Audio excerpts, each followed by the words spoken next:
کہ جس دل کے اندر قرآن پاک نہیں اترتا، جس دل کے اندر ایک لفظ بھی نہ قرآن کے سننے کا موقع ملتا ہے نہ پڑھنے کا موقع ملتا ہے، تو آقا کریم صلی اللہ علیہ وسلم نے فرمایا اس کی مثال ایک ویران گھر کی طرح ہے۔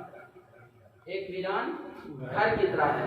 ویران گھر کے بارے میں آپ سب کو پتہ ہے، بہتر جانتے ہیں کہ جو گھر ویران ہوتا ہے نا اس پر تقریباً جنات کے اثرات بہت زیادہ ہوتے ہیں۔ تو جس دل کے اوپر جو گھر خالی ہو اس پر قبضہ کون کرتے ہیں؟ جنات۔ لیکن جس دل کے اندر قرآن نہ ہو اس پر قبضہ شیطان کرتا ہے۔ اگلی حدیث پاک آقا کریم صلی اللہ علیہ وسلم نے وصیت فرمائی اپنے وصال سے پہلے، فرمایا ترکت فیکم امرین، کہ اے میرے امتیو، اے میرے صحابہ، میں تمہارے اندر دو عمل چھوڑ کے جا رہا ہوں۔ کون سے دو عمل؟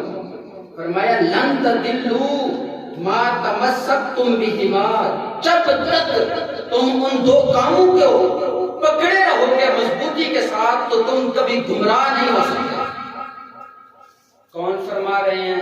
میرے اور آپ کے آقا کریم صلی اللہ علیہ وسلم۔ ان کا کلام جھوٹا نہیں ہو سکتا، یہ کسی اور کا مذہب ہوگا کہ ان کے کلام کے اندر جھوٹ آ سکتا ہے، ہمارا مذہب نہیں ہے۔ فرمایا کہ تمہیں دو چیزیں بتاتا ہوں، اگر تم ان دو چیزوں کو مضبوطی کے ساتھ تھامے رہو گے، فرمایا مجھ سے یہ لکھوا لو، گارنٹی لے لو کہ تم کبھی گمراہ نہیں ہوگے۔ کون سی دو چیزیں ہیں؟ فرمایا کتاب اللہ و سنت رسولہ۔ پہلی چیز کتاب اللہ ہے۔ پہلی چیز کیا ہے؟ کتاب اللہ۔ جب تک تم اس کتاب اللہ کو مضبوطی کے ساتھ پکڑے رہو گے، فرمایا تم کبھی گمراہ نہیں ہوگے۔ فرمایا دوسری چیز یہ ہے کہ جب تک تم میری سنت پر عمل کرتے رہو گے، میری سنت کی اطاعت کرو گے، اس وقت تک تم کبھی گمراہ نہیں ہو سکتے۔ مضبوطی کے ساتھ تھامنے کا مطلب یہ نہیں ہے کہ کسی چیز کو اس طرح مضبوطی کے ساتھ پکڑ لینا۔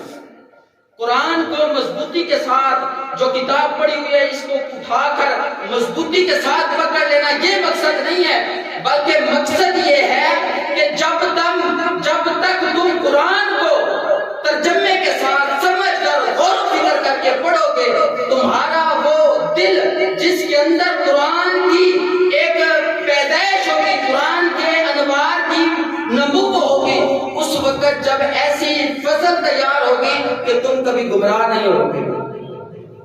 فرمایا جس طرح نا ایک زمین زرخیز زمین ہو، اس پر جب بارش اترتی ہے نا تو وہ زرخیز زمین اپنے اندر وہ چھوٹی چھوٹی جڑی بوٹیاں پیدا کر لیتی ہے۔ اسی طرح فرمایا جب تم تلاوت قرآن کرتے ہو اس وقت اسی طرح بارش کے قطرے، قرآن کے انوار کے قطرے تمہارے دلوں پر اترتے رہتے ہیں۔ جب وہ انوار کے قطرے تمہارے دلوں پر اترتے ہیں تو تمہارے دل کی زمین زرخیز ہو جاتی ہے، تمہارے دل کی زمین پر پھول اگتے ہیں۔ پھر ایسی اللہ تعالیٰ کی طرف سے عطا ہوتی ہے کہ بندہ عام سی گفتگو کرتا ہے، اگلے کے دل کے اوپر جا کر ٹکراتی ہے، تاثیر پیدا ہو جاتی ہے۔